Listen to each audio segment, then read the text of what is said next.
আদরের ছেলেটা প্রবাসে, দূর থেকে বোবা কান্না মায়ের কানে ভেসে আসে। মায়ের শেষ বিদায় হয়তো ছেলের সাথে হবে না দেখা, প্রবাসীর মেনে নিতেই হবে নিয়তিতে যা আছে লেখা। প্রবাসী জাতির শ্রেষ্ঠ সন্তান, কৃতজ্ঞতা প্রকাশের ভাষা জানা নাই। প্রতিটা প্রবাসীকে বাংলাদেশের পক্ষ থেকে সেলুট জানাই।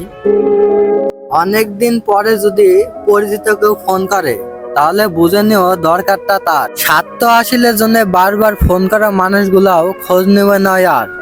ভালো মন্দ জিজ্ঞেস করা আসল উদ্দেশ্য নয়। প্রয়োজনে যাকে কাছে পাওনি সেও স্বার্থের জন্য কথা কয়। প্রয়োজনে খুঁজো যারা, খুঁজে লাভ নেই। আমার দুঃসময়ে আমি দেখেছি কে কে পাশে ছিল আমার ভাই।